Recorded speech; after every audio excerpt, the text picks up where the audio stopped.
Segunda-feira, 2 de março de 2020, eu sou Antônio Tabet e este é o Segunda Chamada. Recebemos aqui o cara que já foi prefeito do Rio de Janeiro e mesmo assim, ao que tudo indica, parece que quer voltar a ser, vai entender, né? O inimigo número 1 de Maricá, Eduardo Paes. Também conosco, o especialista em relações internacionais, o Oliver Stunkel. Para minha alegria, a mulher que deu uma banana pro Twitter, Marilis Pereira Jorge, e o homem que está até agora achando glitter pelo corpo, dele e dos outros, Pedro Doria. Hoje, um programa cheio de transformações, mas nem para todo mundo. Bolsonaro, por exemplo, segue o mesmo. Mas por que a gente ainda se surpreende com isso? A Aliança pelo Brasil pode virar mico? O partido precisa de quase 500 mil assinaturas para existir. E apesar das fake news, está longe, muito longe disso. As transformações de Eduardo Paes ao longo do tempo. Mudou de partido, trocou os amigos. O que mais mudou? Como a crise do coronavírus pode causar mutações na economia mundial? E pelo menos uma boa notícia sobre essa pandemia. Lave bem as mãos, passe álcool em gel e vem ver o Segunda Chamada que está começando para o Brasil, para o mundo e até para Maricá.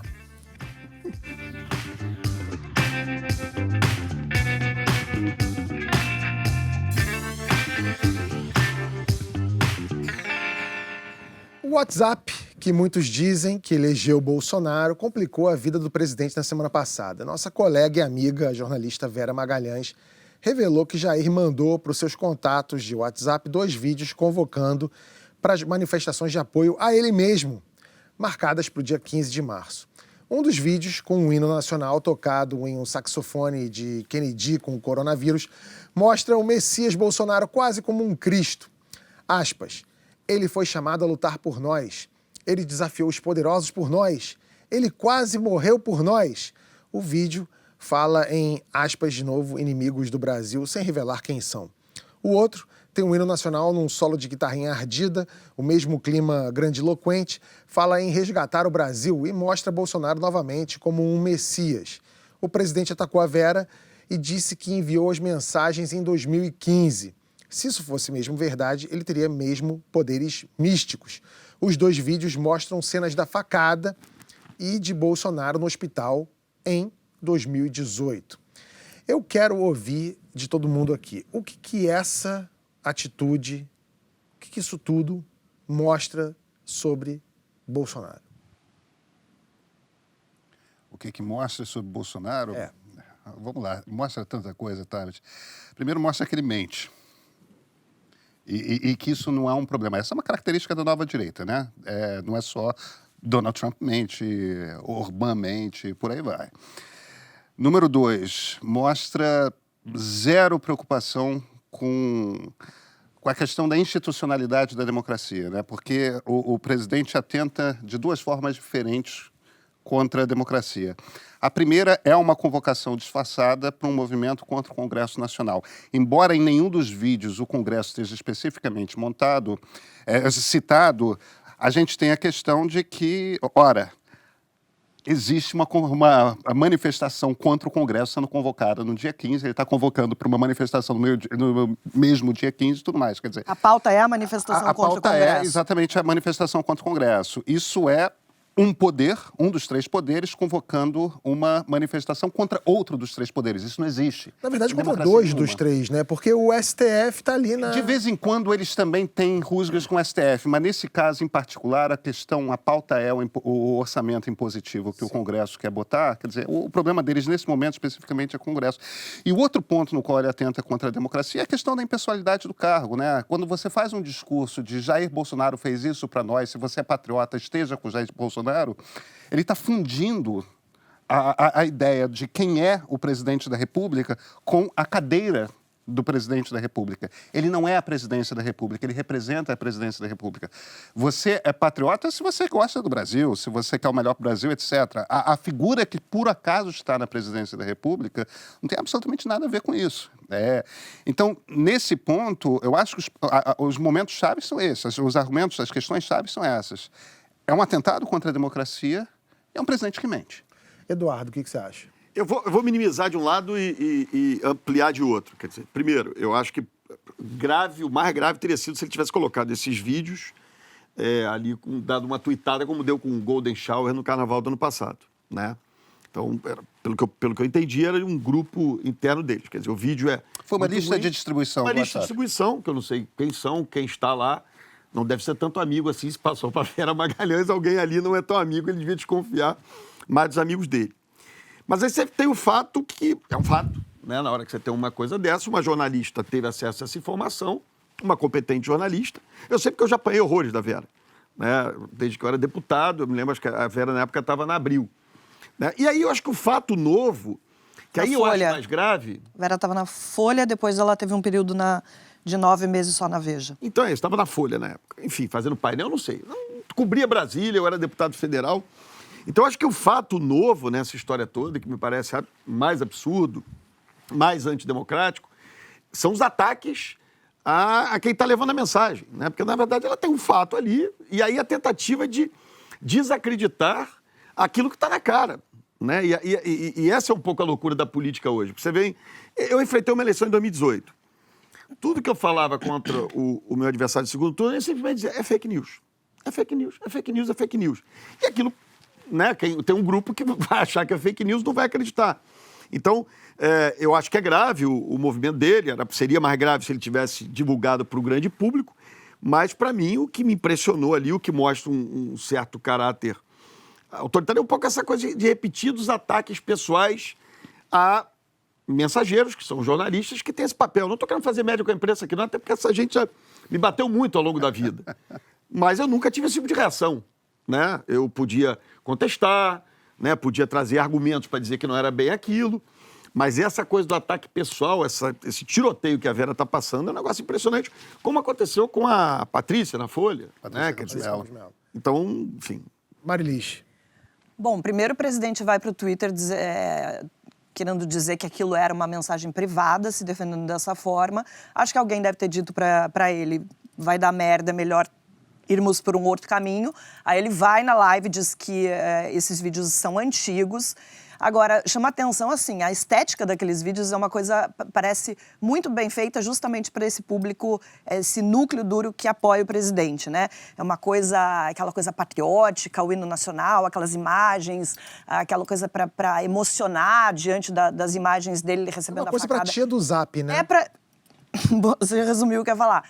É uma estética que realmente funciona com esse núcleo duro, que é a tia do Zap, o tiozão do pavê, que estão em casa, que estão ali, que acreditam em absolutamente tudo que o Bolsonaro fala, e mostra que o presidente continua lá em cima do palanque, ele continua fazendo campanha, ele continua falando para as mesmas pessoas que votaram nele, não mais para os 58 milhões que ele acha que ainda o apoiam, mas para aquele núcleo que está ali para o que der e vier. Oliveira, eu tenho a impressão que, depois que eu vi esse caso, que, assim, ele foi pego na mentira. Quer dizer, na mentira não, né? Ele foi pego incitação. Numa situação desconfortável, como já foi pego em outras vezes. E aí a estratégia dele, e ele já fez isso mais de uma vez, é assim, ele vai dobrar a aposta. Ele fala assim, eu fiz uma... Quer dizer, eu vou dizer que esse vídeo é de 2015, mesmo não sendo, eu vou dizer. Ele vai dobrando a aposta. Se alguém disser, não é de 2015, ele vai falar assim, é 2011. E ele vai dobrando a aposta. Você acha que é por aí? Sim, eu acho que faz parte de uma estratégia muito clara que a gente, inclusive, vê fora do país, né? Trump, vários outros governos com traços autoritários precisam, para viabilizar esse ato de governar pelo confronto, inimigos externos e, melhor ainda, internos. Né? O Trump, por exemplo, escolheu os chineses, os muçulmanos e os mexicanos. Então, é fundamental que essas supostas ameaças se mantenham, ou seja, esse confronto ele precisa ocorrer até o fim. Por isso, não pode haver uma conclusão desse confronto e não haverá aqui. Porque ele é essencial para justificar o dia a dia dessa briga que ocorre. E, em função disso, não acho que o Bolsonaro não queria o vazamento desse vídeo, porque faz parte da estratégia do dia a dia. A gente vai ter essas brigas continuadamente. O Bolsonaro tentou com os chineses, muito interessante, aliás, durante a campanha. Ele percebeu que não havia uma resposta entre a população brasileira que não sente nada em relação à China, então deixou esse inimigo de lado porque ele não serve do ponto de vista eleitoral. Então, esse inimigo do Congresso, a gente vê isso em muitos outros países, inclusive na Venezuela, no Peru, né? Claramente muitos paralelos com Fujimori, que articulou desde cedo a narrativa de que o Congresso não deixa ele implementar as mudanças que o povo quer e que só ele consegue falar, representar o povo, né? Então esse embate é algo que a gente no mundo lá fora vê com muita frequência. E, infelizmente, ele consegue pautar a agenda. O Congresso, o Judiciário, a imprensa só consegue reagir. Isso também explica por que, no caso de Fujimori, por exemplo, deu certo e o Fujimori conseguiu governar por muitos anos nesse estilo de confronto permanente. O Bolsonaro tem se colocado sempre nesse papel de salvador, de messias, de um cara personalista na coisa da cadeira da presidência. Ele está enchendo o governo de militares, ele está atacando sistematicamente a imprensa, eventualmente até de maneira pessoal, né?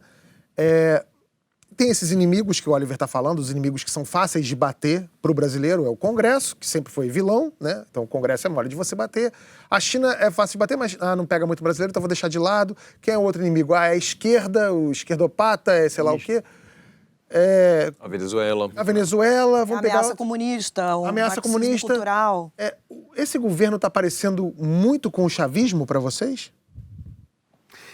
Vou fazer um comentário aqui. Não acho que seja, não. Quer dizer, ontem até acho que teve um artigo do Bernardo Melo Franco, do Globo, bom. Ele fez exatamente esse comentário. Ele faz esse comentário. Ele sai da história do chavismo e vai muito mais para a estratégia do Fujimori no Peru, né? E trazendo elementos fortes que mostram...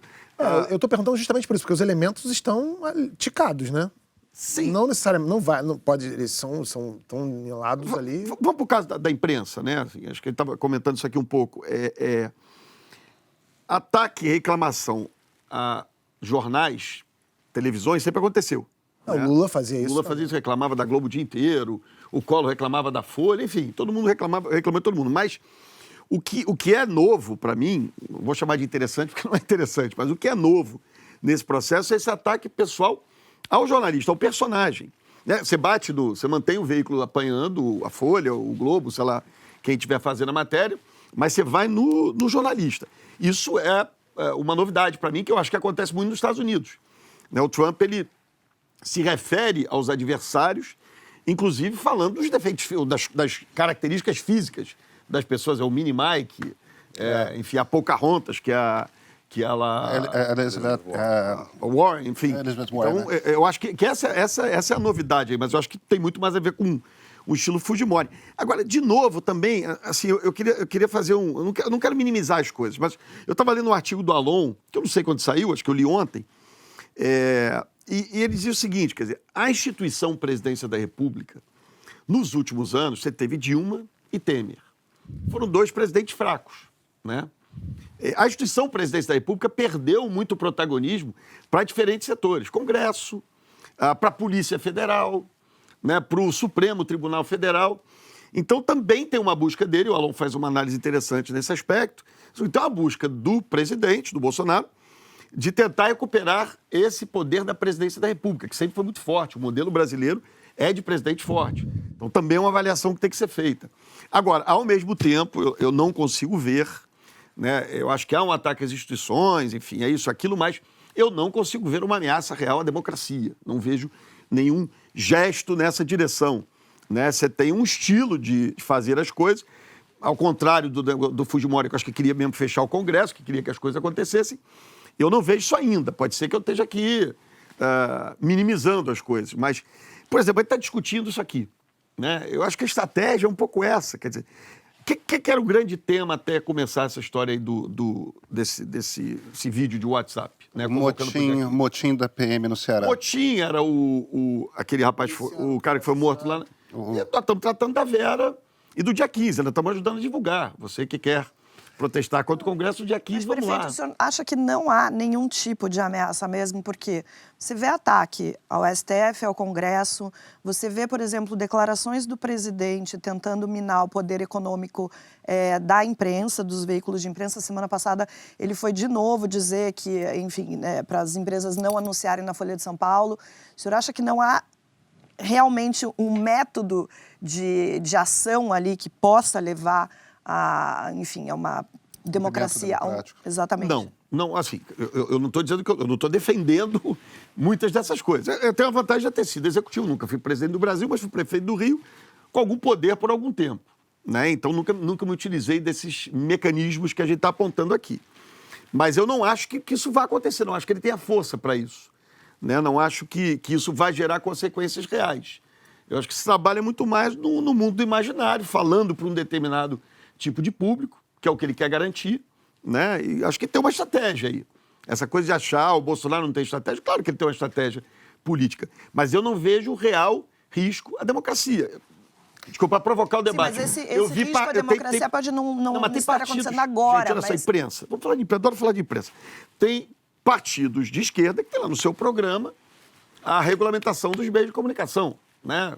Sei lá, a Globo não existiria no molde Que foi muito criticado pela imprensa. Não estou dizendo que a imprensa não critique. Esquece a imprensa que eu estou dizendo. Está aqui a imprensa sendo vítima de um lado e de outro, né? Quer dizer, então, a gente tem que contestar, tem que falar, né? Mas você tem esses radicais de ambos os lados, eles vão sempre tentar essas coisas. Agora, eu acho que as instituições brasileiras são capazes e fortes o suficiente de superar isso. O PT governou durante 16 anos, ou quase 16 anos. Né? 14 anos. E supostamente tinha lá setores do PT que defendiam a regulação da mídia, né? Nem se tentou, o Lula não tentou e a Dilma também não tentou, né? Acho que as instituições brasileiras, inclusive a imprensa na época, peitaram esse negócio. Eu acho que é mais do que isso. A minha experiência de comando de redação, justamente nesse período em que o PT estava na presidência, o que eu sempre senti, muito mais do Lula do que da Dilma, porque a Dilma não tem nem de perto a habilidade política que o Lula tem, né? O que eu sempre senti no Lula é que o Lula usava aquilo como discurso para a militância. Para animar a militância. Chegava ali no encontro da militância, do encontro do PT, falava aquilo. Agora, chegava no Palácio, no Planalto, na hora seguinte estava reunido com a cúpula da Globo. Sim. Ou de qualquer outro. É isso. Mas deixa eu voltar aqui para a questão do chavismo. Eu acho que há muitos elementos parecidos, sim. O problema dessa questão de o que é parecido, o que é a melhor metáfora, é que nenhuma metáfora é perfeita. O Bolsonaro é muito parecido com Chaves no sentido de que ele vem do Exército e, no entanto, ele é um sujeito de patente baixa. Por ter patente baixa, ele tem uma ligação corporativista com o grosso da tropa que um general, muitas vezes, não tem. Ele conta muito com o generalato e os militares para dar algum tipo de estrutura administrativa para o governo, até por uma questão de competência mesmo, porque os outros grupos que ele reuniu, evangélicos, olavistas, etc., não tem esse tipo de know-how administrativo. Então, o Bolsonaro precisa disso. Então, nesse sentido, e na maneira como ele lida com a democracia, batendo para ver onde que ele consegue falhas e rachaduras na parede, nesse sentido ele é muito parecido com Chaves. Agora, na obsessão específica com o Congresso e nessa coisa de propor algo que seja de extrema-direita, ele é muito parecido com o Fujimori. Nos métodos, ele é um Trump, ele é um Orbán, no sentido dessa forma de usar, principalmente no Trump, essa forma de usar, o Salvini na Itália faz a mesma coisa, essa coisa de usar as redes sociais para disseminar desinformação, para juntar militância, para promover o caos, essas são técnicas muito recentes e tem direto a ver com essa direita populista e autoritária agora. Quer dizer, você não consegue um exemplo que explique o Bolsonaro. O Bolsonaro é um pouco, me parece, uma mistura... de emoções. Pode ser. Talvez estamos falando aqui de um personagem, de um estilo de um personagem novo. Sim. Que vai identificando caminhos, estratégias aí, essa que é a verdade. Apesar de que, quando a gente compara as mortes, as democracias em lugares diferentes, no fundo há muita semelhança, né? Pode ser um discurso revolucionário, conservador, mas no fundo o que está atrás disso é a guerra contra centros de pensamento, centros de poder independentes. A imprensa, as universidades, Na Venezuela, o chavismo combateu até hoje as universidades. Muitas pessoas não sabem disso, mas a relação do chavismo com as universidades venezuelanas é péssima, né? Ou seja, uma guerra que é, nesse sentido, essa tensão muito parecida com o que a gente tem hoje, inclusive com a criação de universidades chavistas que recebem tudo apoio O Orbán público. expulsou a Universidade Centro-Europeia. Expulsou, ou seja, assim, pode haver, sim, semelhanças e muitos líderes com ambições autoritárias não conseguem. Né? E eu acho que o sistema funcional democrático ele consegue proteger o sistema dessas pessoas que podem até ter... Posso entrar nesse não consegue? Aí eu vou ser mais... Eu acho que ele corre um risco enorme fazendo esse jogo que ele está fazendo. Porque aí, Sem olhando dúvida. as características do Brasil, né, eu acho que as instituições são tão fortes, né, que tem um momento que a coisa pode degringolar a tal ponto que abre espaço para, não quero falar aqui de impeachment, mas de enfraquecimento dele, né? Quer dizer, porque a gente sabe como é que o Congresso funciona, né? E está aqui uma pessoa que elogia o Congresso. Eu acho que o Congresso, acho que as pessoas interpretam essa coisa de emenda, né? Foi satanizado ao longo dos anos como se emenda fosse um pecado, o sujeito lutar para trazer um determinado benefício para a região que ele representa.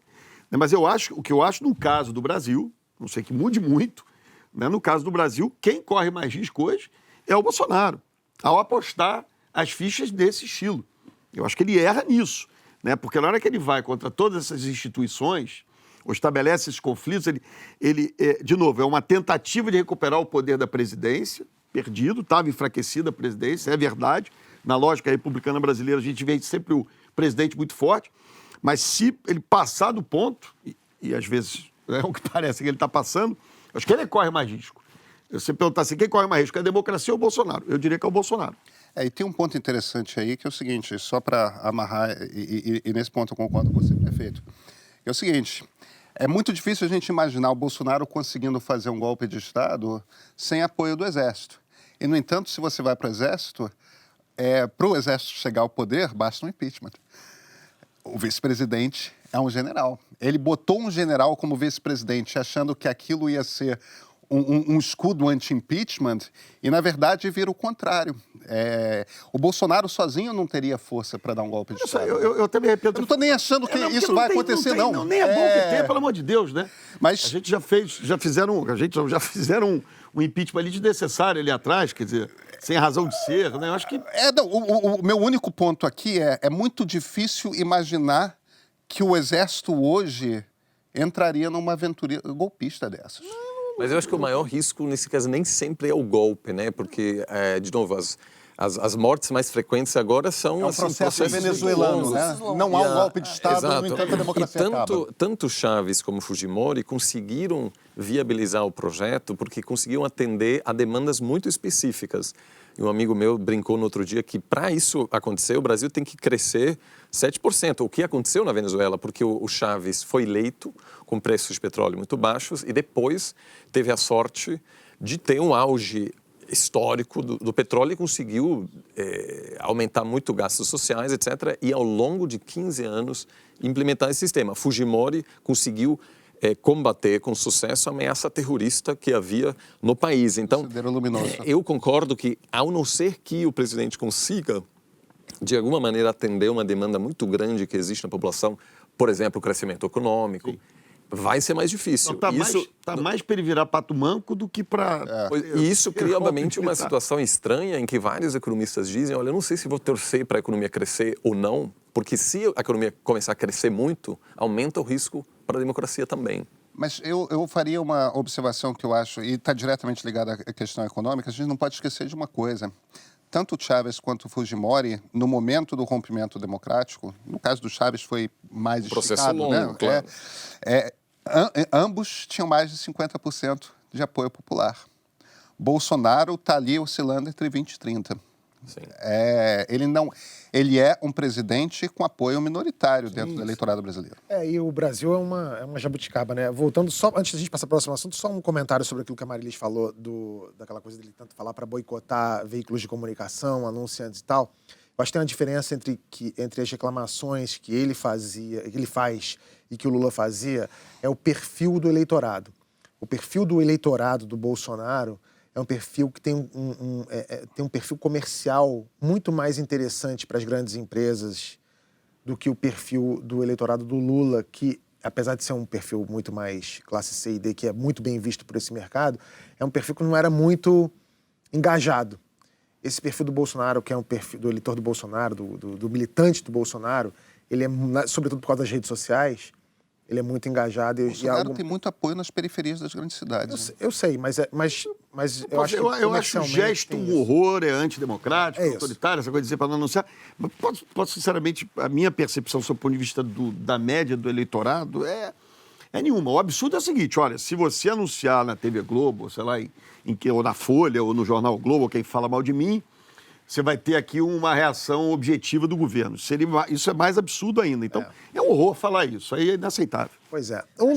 Mas, de certa forma, ele tem feito isso quando ele fala... de certa forma, não. Eu acho que vocês não devem anunciar. Sim, não. É uma ameaça. É ruim. Tá fazendo uma ameaça. Não. É um horror. É um horror. Um dos pontos principais nessa briga de agora entre Bolsonaro e o Congresso é o orçamento impositivo. A gente falou sobre isso quando o Rodrigo Maia esteve aqui no programa. É uma grana alta, 30 bilhões que o Congresso vai decidir como gastar. Pedro, o Bolsonaro vetou o orçamento impositivo e o Congresso vai votar o veto dele. Tem a possibilidade de um acordo também? O que você acha que vai acontecer? A negociação existe, né? O pessoal do Ministério da Economia está muito preocupado, os técnicos estão tentando fazer a negociação, mas o problema é que é aquela negociação maluca que, enquanto o pessoal do Ministério da Economia tenta sentar com os deputados e fazer algum tipo de acordo, e o acordo que estava na mesa era um acordo no qual, em vez de ser 30 milhões, o Congresso controlaria 16 milhões e soltaria 14 bilhões para o Executivo. Só que enquanto esse debate existe, o Bolsonaro está batendo porque a expectativa dele é que, se no dia 15 de março for muita gente, de repente ele consegue vencer o Congresso sem nenhum tipo de negociação. O que, no fim das contas, é o estilo do cara, né? Se não precisar negociar, é melhor. Se puder ser na porrada, é melhor. O Pedro está falando do dia 15, porque dia 15 tem manifestação a favor do governo. É o que a gente lá no Porta dos Fundos chama de desprotesto. Eu acho lindo, né? O cara sai de casa e vai protestar a favor. É tipo o cara ligar pra NET pra elogiar a velocidade da banda larga. Ou pra aquele número atrás do caminhão, assim, como estou dirigindo, liga pra elogiar. Olha, excelente motorista que tá aqui. A linha amarela agora ligou a seta. Incrível. Paz, tira a poeira da sua bola de cristal aí, me diz. E você acha que esse desprotesto vai bombar ou vai micar? O que você acha que vai acontecer? Eu acho que vai bombar do jeito que está se falando. Não tem outro jeito, a não ser que tenha, enfim, essa coisa do coronavírus pode... O que é bombar? Bombar é gente demais. Mas o que é gente demais? 1 milhão de pessoas, 200 mil pessoas? Esses números também, as pessoas, né... De acordo com a Polícia Militar? De acordo com a Polícia Militar, eu sei porque eu já tive na prefeitura aqueles números do Réveillon, cheguei um ano e falei, gente, para de aumentar, porque daqui a pouco não... Era todo ano, era o maior Réveillon da história, o maior carnaval da história, o maior bloco do mundo. Vamos com calma nesse negócio. Então, a Folha até inventou lá um negócio para medir e tal, enfim, tem lá uma técnica. Eu acho o seguinte, eu acho que essas manifestações, quando elas têm impacto, a gente percebe. Percebe na imagem, na cobertura que a imprensa dá. Aí a imprensa, que tanto essa gente critica, passa a ser fundamental. É fundamental que a Globo esteja lá, que a Globo News esteja lá, que a Folha de São Paulo dê na primeira página, que o Estadão dê, que todo mundo fale desse negócio. Então, eu acho que vai bombar, porque, na verdade, o que se alimenta aí é uma história que se alimenta há muito tempo no Brasil. Quer dizer, olha, satanizaram as emendas parlamentares, satanizaram o papel do Congresso Nacional, né, como se tudo fosse pecado. O sujeito lutar, repito, o sujeito lutar por um posto de saúde, o asfaltamento de uma rua, a verdade é que a média dos formadores de opinião brasileiros sempre trataram muito mal. Isso no Congresso Nacional e nas câmaras de vereadores. Né?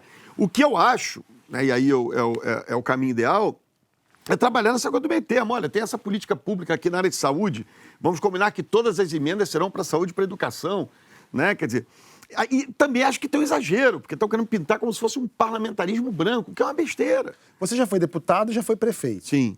Para você, é melhor a grana estar na tua mão enquanto deputado ou quando está no executivo? Cara, olha só, quando eu era deputado, até como tinham satanizado muitas emendas, eu sempre fazia minhas emendas assim: Orquestra Sinfônica Brasileira, Centro de Pesquisa, não sei das quantas. Nunca fiz emenda para nenhuma obra, mas não era porque não havia necessidade, não. É porque tinham satanizado as emendas, então eu queria me diferenciar. Né? Como prefeito, eu não tive, eles não fizeram orçamento impositivo à Câmara de Vereadores. Vamos lá, tinha uma política pública para a saúde, que era a Clínica da Família. Então, eu disse, olha, foi o seguinte, vocês querem fazer emenda? Põe aqui na Clínica da Família, porque é a melhor coisa para a gente continuar. Vamos fazer várias. É bom que vocês apontem. Pô, esse bairro aqui dá para ser um pouco mais para cá, um pouco mais para lá. É o papel do parlamentar. E esse diálogo que eu acho que o governo tem dificuldade de fazer, como você disse aqui.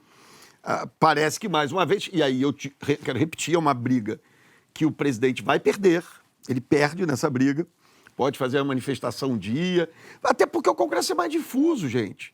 É muita gente. Você tenta... colocar o Davi Alcolumbre lá, o Rodrigo Maia, mas, na verdade, o Congresso é muita gente. Então, eu acho que ele perde essa briga no final. Quanto mais ele esticar essa corda, ele vai pagar mais caro essa conta. Isso é um ponto importante pelo seguinte, se você pega 512 deputados, são de 512, né? 513. 513.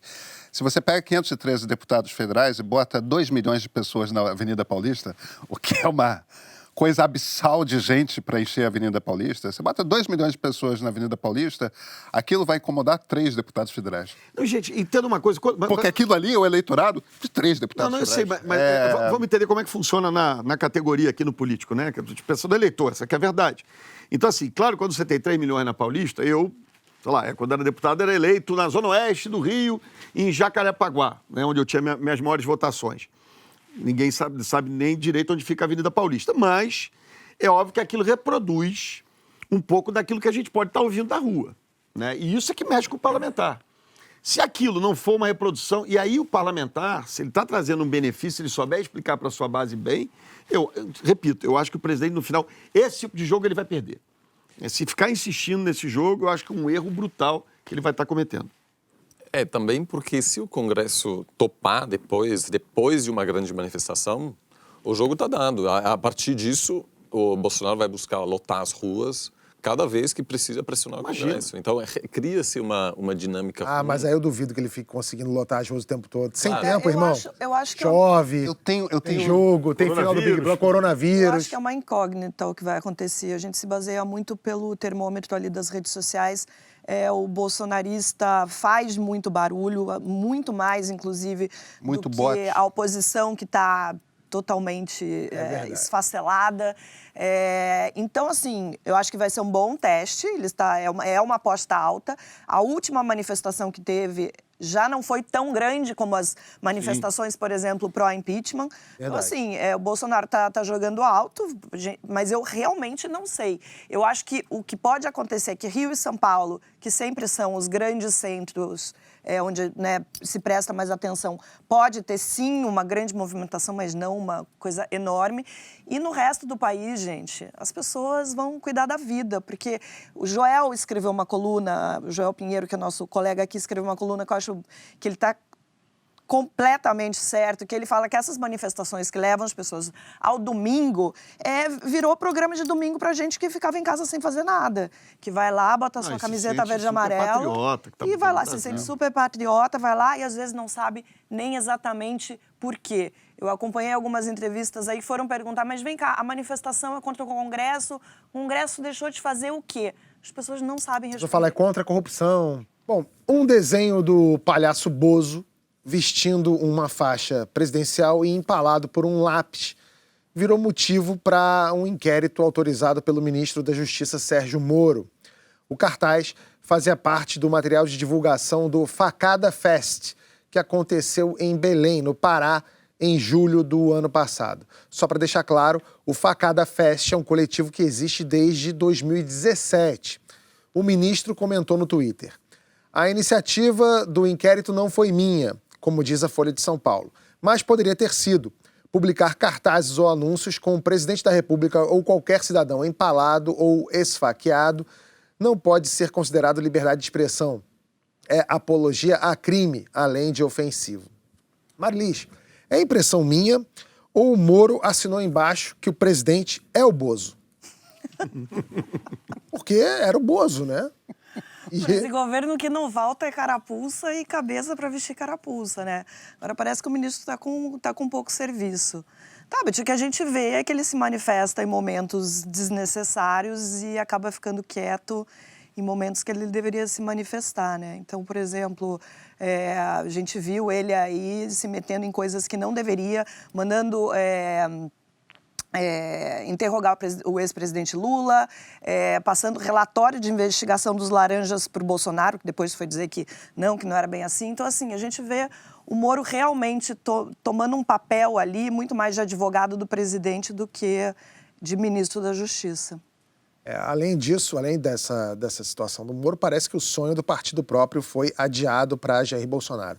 Para criar um novo partido, são necessárias 492 mil assinaturas. Segundo os últimos dados do TSE, o Aliança pelo Brasil tem 5.089 apoios aptos, pouco mais de 1%.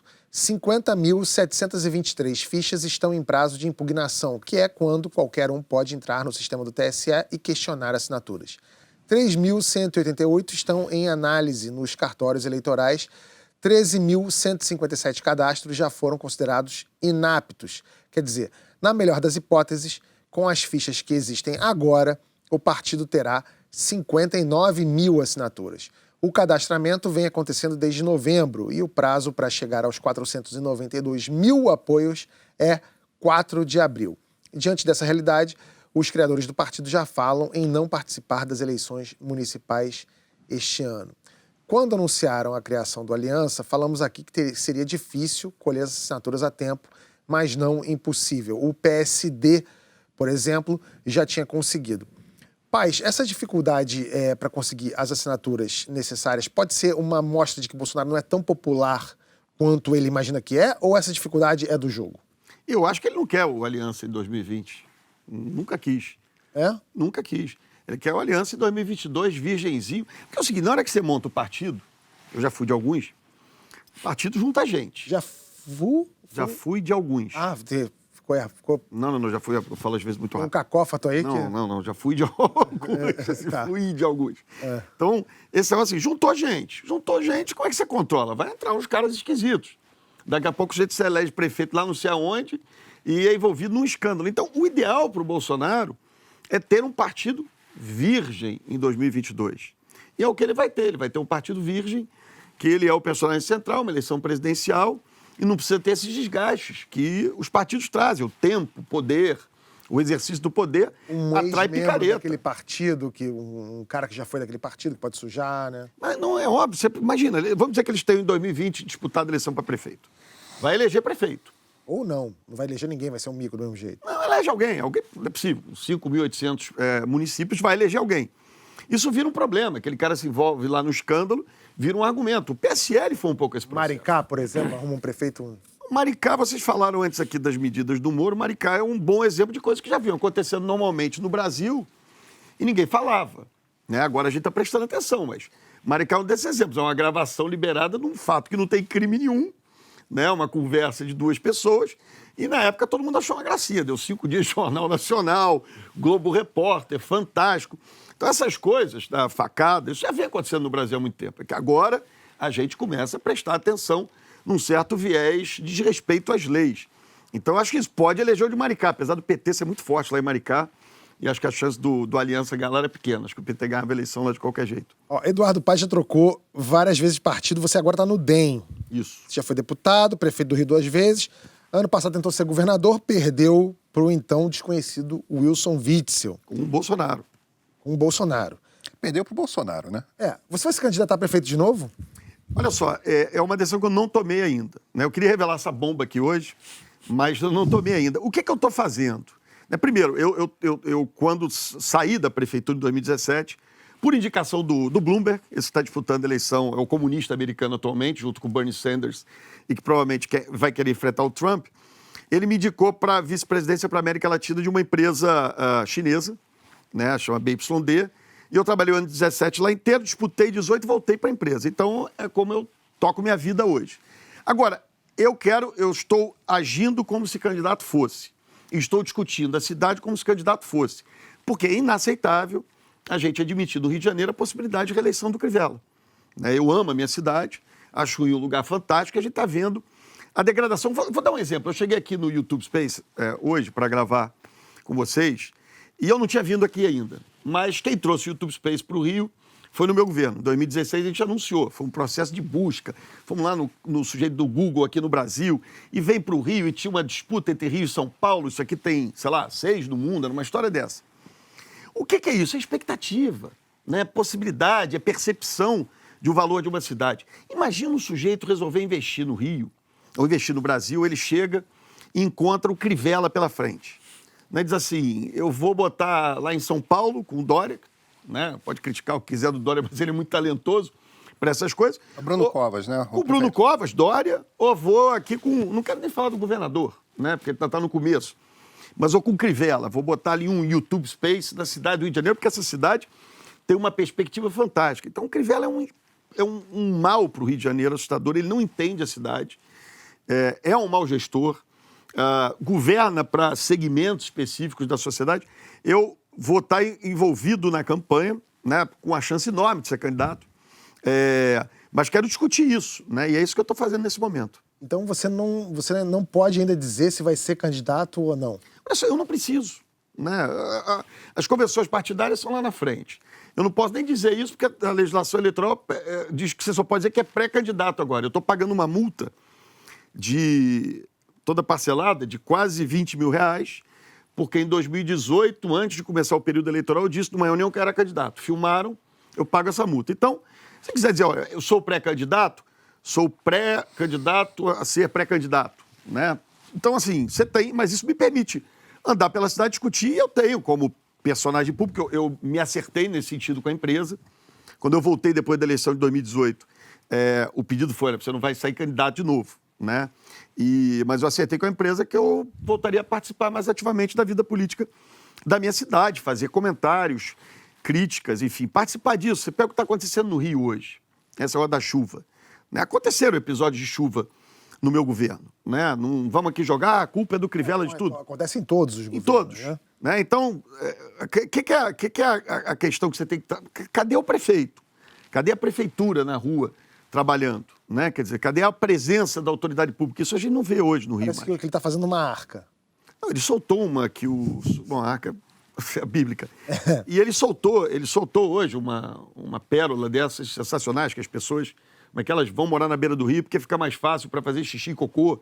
Essas são coisas inacreditáveis, inconcebíveis, né? Acho que todos nós que falamos demais acabamos podendo falar alguma besteira, mas é um negócio inacreditável.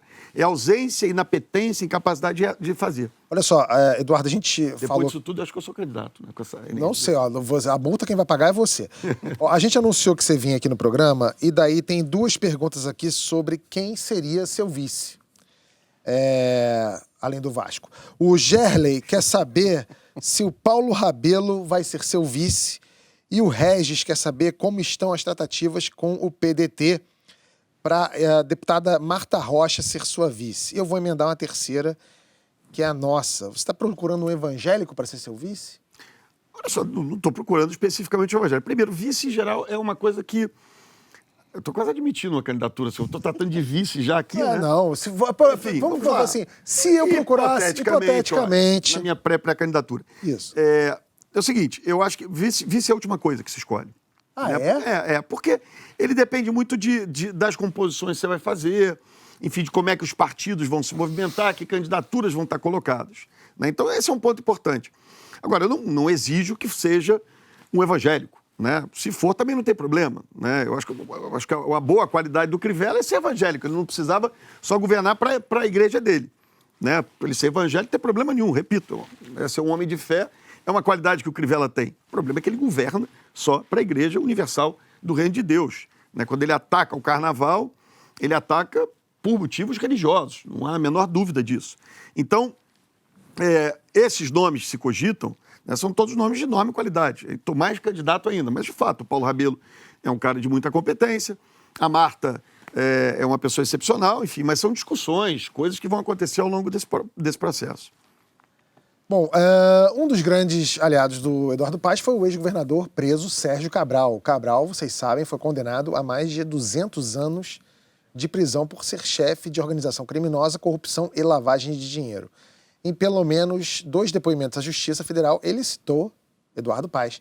Disse que na disputa pela prefeitura em 2008 comprou o apoio do Crivella ao Paes por R$1,5 milhão. O Crivella negou que recebeu o dinheiro. Depois, ele disse que arrecadou via Caixa 2 para essa mesma campanha R$80 milhões. No entanto, a sua campanha em 2008, pelos dados do TRE, custou pouco mais de R$11 milhões. Eu vou te fazer duas perguntas em relação ao Cabral. A primeira é, você está preocupado com a delação que ele assinou com a Polícia Federal? E a segunda é, como era conviver com a quadrilha do Cabral? Vamos lá. Primeiro, em relação a essas declarações, tem também uma declaração dele, ele é indagado pelo juiz Bretas, se eu fazia parte da organização criminosa dele, explicitamente diz que não, né? Então, como você disse aqui no começo, eu passei por diversos partidos, né? Eu comecei até no Democratas, que era o PFL, né? Trabalhei junto com o prefeito César Maia no início da minha carreira como subprefeito da Barra da Tijuca, subprefeito né? da Barra e Jacarepaguá dele. Então, ao longo da minha trajetória, eu passei por diversos partidos, né? Eu trabalhei com o governador do estado. Aliás, se quiser botar na minha conta o Lula também, por favor, coloquem. A Dilma também, por favor, coloque. Até Temer eu peguei, né? E peguei Pezão, Cabral e até um trecho do Dornelles, quando o Cabral... Mensalão, você estava lá brilhando no Mensalão. Não, mas Mensalão era deputado. Ah, é né? verdade. E Não, é isso. Eu me lembro na campanha de 2008... É só para não ficar na ambiguidade, ele era anti-Lula na época. verdade. Exatamente. Eu era oposição, eu era deputado, meu papel é o quê? Fiscalizar o poder executivo. Eu estava lá, eu votava orçamento, legislava e fiscalizava o executivo. Tinha esquema, denunciei, apontei, fui subrelator daquela comissão com muito orgulho. Não tem a menor dificuldade. Virei prefeito do Rio. Lula, estamos juntos. Essa cidade precisa do seu apoio. Onde a gente está aqui, essa área é linda, esse Museu do Amanhã, isso tudo aqui, só foi viabilizado porque eu, tratando muito bem o Lula, consegui que as áreas públicas da União todas aqui pudessem ser vendidas para o privado. E aí que saiu essa PPP aqui. Então é o seguinte, a mesma coisa eu fiz com o governador Sérgio Cabral. Em 2008, quando eu ganhei a eleição, né, o grande ativo que a gente tinha, e depois na minha reeleição em 2012, era Eduardo Paes se dá bem com o governador e com o presidente. As pessoas votavam em mim por causa disso. Em 2018, ele disse, não, você se dava bem com o governador e com o presidente, não vou votar em você. Então, assim, as pessoas têm que diferenciar o que é você ter uma convivência institucional, com personagens, não é jogo de amiguinho, né? Ah, mas você está falando da convivência com a quadrilha dele, ou não? Estou dizendo disso, claro. Eu era prefeito do Rio.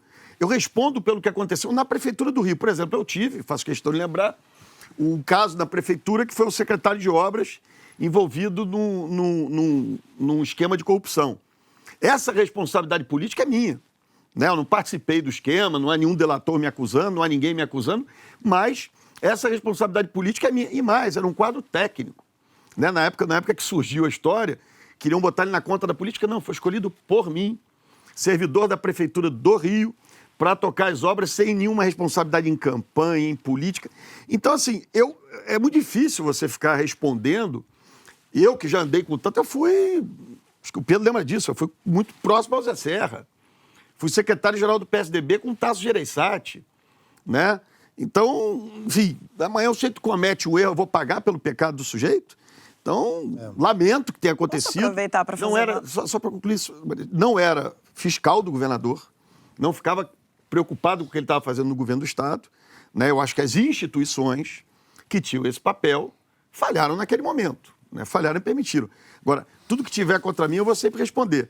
E acusações que têm um mínimo de fundamento, senão fica difícil você responder. Olha, um dia você era parte da quadrilha, aí eu não sei quantos milhões para a campanha. Complicado. Fala, Marilis. E não tenho medo da delação dele, não, zero. Prefeito, na época de 2016, ali da eleição, você tinha uma popularidade muito alta, terminando uma Olimpíada que foi um sucesso no Rio de Janeiro, e acabou optando por um candidato que estava enfrentando uma acusação de violência contra a mulher, que acabou não indo nem para o segundo turno. O senhor não acha que avaliou um pouco mal o impacto que essa denúncia contra o Pedro Paulo teria na eleição e acabou deixando de eleger uma pessoa melhor do que o Crivella para o Rio de Janeiro? Sem dúvida, eu não vou pagar essa conta do Crivella, mas é verdade, quer dizer, como eu acreditava muito na inocência dele, que surgiu, ele foi investigado pelo Ministério Público Federal, pela Polícia Federal, o Janot, na época, todo-poderoso Janot, pediu o arquivamento, o Supremo arquivou, ele era deputado, isso aconteceu antes da eleição. Eu achava que isso seria suficiente, mas não foi, né? Então, acho que isso atrapalhou muito, sem dúvida nenhuma. Ele acabou indo para o segundo turno, não foi para o segundo turno por 2 pontos. O Freixo teve lá 2 pontos a mais que ele. E aí você teve o pior segundo turno que podia ter, porque são dois opostos, né? Eu diria assim, dois radicais. No sentido, de novo, eu não quero aqui nunca entrar no campo pessoal, né? Mas um mais para o campo conservador, um para o campo mais progressista, de esquerda, né? E ali as pessoas não votavam por admiração, votavam assim, eu quero derrotar, no caso votaram no Crivella, quero derrotar o Freixo. O que a gente não pode deixar acontecer no Rio é isso de novo. Né? Quando você tem, que aliás tem acontecido no Brasil, muita gente votou no Bolsonaro porque não queria votar no PT. O que a gente precisa pensar, principalmente no primeiro turno, é o seguinte, que opções, e aí daí a minha participação em qualquer hipótese da eleição, né? Que opções a gente pode colocar no segundo turno capazes de vencer, por exemplo, o Crivella. O Crivella tem uma igreja, tem uma prefeitura e tem uma televisão. A Rede Record, né? Se vocês verem o que a Record fala de mim todo dia, é um negócio assustador. Ele está doido para ir para o segundo turno de novo com o Freixo. Né? Ele não tem tanta chance assim dessa vez, mas é a única chance que ele tem. Ele vai dizer que o Freixo é da esquerda, comunista, come criancinha, enfim e tal. Então, a gente precisa pensar nessa eleição, né, como é que você tira essas forças ruins que vêm ter feito tanto mal a essa cidade, como é que você tira? Então, esse erro eu não vou cometer de novo, né, de deixar que um Crivella possa vencer a eleição do Rio. O senhor apoiaria o Freixo no segundo turno com o Olha só, Crivella? com o Crivella eu apoio, contra o Crivella eu apoio, nem que não queiram meu apoio, eu apoio. Vou pra rua panfletar. O Freixo, a Marta Rocha, o Paulo Rabelo de Castro, a vovozinha, porque nada pode ser pior. Eu tô falando como carioca apaixonado. Eu acho que nem meus adversários negam essa característica minha, o prazer e o amor que eu tenho por essa cidade. É inaceitável. Eu conheço a máquina da prefeitura, eu conheço as condições da prefeitura. O que ele está fazendo é um crime diário. É um absurdo o que está acontecendo no Rio. Agora, a gente não pode permitir que ele tenha chance de vitória. E hoje eu vejo setores da sociedade carioca achando, não, o Crivella está derrotado. Não está. Ele tem uma igreja, ele tem uma televisão, ele tem a máquina da prefeitura numa eleição fracionada, que para ir para o segundo turno o Freixo foi com 18%. Tem apoio do Bolsonaro. O Pedro teve 16%. Eu acho que ele não vai para o segundo turno. Eu acho e torço. Não quero, vou fazer tudo para que ele não vá. Mas é o seguinte, não dá para a gente fazer, avaliar errado de novo. Essa é a minha responsabilidade com a cidade. Eu aqui, por favor, quero dizer, eu coloquei o melhor candidato, o cara mais preparado para enfrentar aquele momento de crise. Mas, de fato, avaliei mal o impacto daquilo que era o problema. Então, como é que você entra numa eleição dessa e não permite que esse quadro se repita? Né? No Rio não aguenta, gente. Assim, eu estou no setor Não privado. batendo na mulher, é a melhor maneira. Enfim, isso é óbvio. Isso é óbvio e acho que ele foi inocentado. Enfim, Mas acho que a Maria a imagem ficou ruim. Então, não tem a menor dúvida. Agora, o que eu acho? Quer dizer, você vai vendo o que está acontecendo no Rio hoje, né? E, de novo, eu estou no setor privado, as pessoas estão indo todas embora daqui. As empresas estão indo todas embora daqui. E esse capital humano... Você está vendo uma concentração em São Paulo? Eu, de vez em quando, mando para o Dória lá um WhatsApp, falo, governador, calma, pô, quer levar o cinema agora? Né? Quer levar... E não há nenhum movimento, nenhum gesto do prefeito, né, no sentido de atrair isso para a cidade. Então é muito ruim para o Rio. E no segundo turno, qualquer coisa no mundo, menos o Crivella. Não tem a menor dificuldade nisso. Bom, o Brasil tem até agora 2 casos confirmados de coronavírus e nenhuma morte. Essa é a realidade até o horário da nossa gravação aqui. Mas o mercado, essa entidade abstrata e muito sensível, não trabalha com realidade. O vírus, que veio da China, com escala na Itália, fez até o dólar subir e os investidores da Bolsa fugirem. Esse gráfico que a gente vai mostrar aí agora, mostra os investimentos estrangeiros na Bolsa. Em janeiro deste ano, mais de 19 bilhões de capital estrangeiro deixaram o Brasil. Em fevereiro, mais de 15 bilhões. Oliver, é um mix de coronavírus, economia brasileira e Bolsonaro, isso? Sem dúvida. Eu também não quero defender o mercado, mas eu acho que há fatos reais que geram essa preocupação. A América Latina depende muito da economia chinesa. Né? Todo vamos dizer, o crescimento elevado que a gente viu na primeira década do século XXI se deveu, em parte, à demanda chinesa por commodities. Então, quanto mais dependente o país é da demanda chinesa, mais fortemente será atingido também por essa crise, porque a China está parada. Né? Ou seja, é impressionante hoje, a China é muito maior do que a última epidemia do SARS 20 anos atrás, ela é central hoje para a grande maioria dos países do mundo, né? Na América Latina, apenas alguns poucos países hoje não têm a China como principal parceiro comercial. Então, isso sim gera uma preocupação. Eu diria os países mais afetados, economicamente falando, é Brasil, Peru e Chile, né? Países que têm essa relação mais forte, e vários setores no mundo da economia global estão fortemente afetados, toda a parte logística, de viagem, turismo, e a expectativa é que isso vai continuar. Agora, é sim o mix do coronavírus com problemas que os países já têm, ou seja, países já em situação frágil serão muito mais afetados e, claramente, o mercado internacional tem cada vez mais dúvidas sobre a capacidade de reformas deste governo, né? Ou seja, havia muita expectativa, sobretudo dentro do país, e agora há uma percepção de que o governo tem sérios problemas e o próprio presidente não apoia as reformas do seu ministro, né? Então, nesse sentido, há uma mistura de preocupação com a situação global. Também, além disso, tem guerra comercial, que é péssimo para o Brasil e para toda a economia global.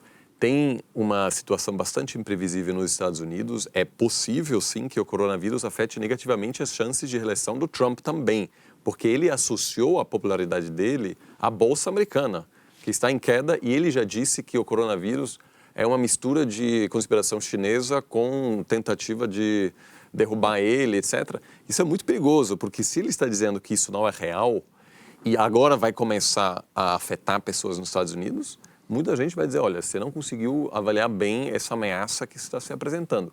Então, isso acho que pode sim ter um impacto grande para toda a economia global, e cada vez mais eu vejo que isso também vai afetar muito a previsão de crescimento aqui no Brasil, que já está começando a mudar, né? Antigamente era 2, era o cenário mais pessimista, agora já é o teto, né? Isso eu acho que ao longo das próximas semanas vai se confirmar que mesmo sem casos aqui no Brasil, o impacto econômico vai ser grande. Bom, mas eu tenho uma notícia boa para quem está preocupado com o coronavírus. Cientistas do Centro de Controle e Prevenção de Doenças de Beijing garantem que o vírus não pode ser transmitido por flatulência. Isso mesmo. Teve gente perguntando se um peido poderia espalhar o vírus como uma bomba de gás. Segundo os pesquisadores, não há risco dessa arma químico-biológica prosperar. Isso porque o tecido das calças e da roupa de baixo age como uma espécie de filtro e impede a passagem do vírus. Para ser infectado por um pum, o cara precisa dar uma cafungada direto perto do orifício de saída de um paciente sem calças. Isso te deixa mais tranquilo? Perfeito. Até porque eu tava na China, né? Sim. Mas tem mais de 14 dias, fiquem tranquilos todos aqui. Sim. Eu estava na China no auge lá quando começou a crise do coronavírus. E aí alguém do lado...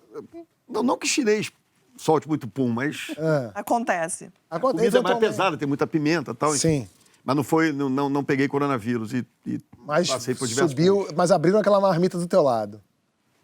Aí, maravilha. Eu fico prestando atenção, né? As máscaras sumiram das farmácias, álcool gel, as pessoas estão num pânico. Você vai, sei lá, fui fazer na manicure, fazer a unha, todo mundo num pânico absurdo. As pessoas estão deixando de vacinar os filhos. Sarampo é muito mais grave. Nosso problema com a dengue é muito mais grave. Chikungunya, a gente vendo uma escalada, um aumento de AIDS, sífilis, né, doenças. As pessoas não usam camisinha e estão preocupadas em colocar uma máscara no rosto. Então, assim, acho que a gente precisa eleger prioridades. Pois é, e é sempre bom lembrar que o coronavírus não matou, por exemplo, nenhuma criança até agora. Sim. As mortes são a maioria absoluta entre pacientes com mais de 80 anos, ou seja, tem muito mais... E atinge mais homens, foi uma coisa que eu li hoje, uma curiosidade. Dizem que tem alguma coisa no estrogênio que acaba protegendo mais as mulheres. Pelo menos dessa vez as mulheres estão mais protegidas. Machista. Olha aí. Qualquer dúvida... Não, feminista. Qualquer dúvida, você procura Drauzio Varela, a melhor pessoa para você se informar sobre isso tudo. O nosso segunda chamada de hoje fica por aqui. Na semana que vem a gente começa a comemorar os 2 anos do My News, que começou no dia 12 de março de 2018. Já são 2 anos de canal e de programa aqui com você. Vamos fazer um programa ao vivo de São Paulo com um convidado que muita gente já sugeriu, o Marco Antônio Villa. E também com Mara Luque de volta ao programa, Marilis Pereira Jorge e a Thaís Oyama, que já esteve aqui com a gente. Para quem é membro, a gente vai continuar a conversa aqui com o nosso prefeito. Vamos falar sobre milícia, vamos falar sobre Donald Trump, vamos falar sobre mais outras coisinhas aí. Se você ainda não é membro, é só clicar no botão azul no computador e no celular e acompanhar a conversa aqui com a gente. Valeu! Mas as pessoas entram em pânico mesmo. Por exemplo, a coisa do álcool gel. Eu já li que não adianta. Você tem que lavar as mãos mesmo, lá 20 segundos lavando as mãos várias vezes por dia. Não levar a mão ao rosto, ó, tô dando dica já para quem tá em casa. Tomar água durante o dia todo. Esse negócio que você falou aí da tá parada impressionante. E o Adi fica em Shenzhen. Eu todo mês de janeiro tenho ido pra lá, faço uns 10 dias. Com 240 mil funcionários, é um negócio assustador. E assim, a empresa foi parada. Cidade, é? Shenzhen,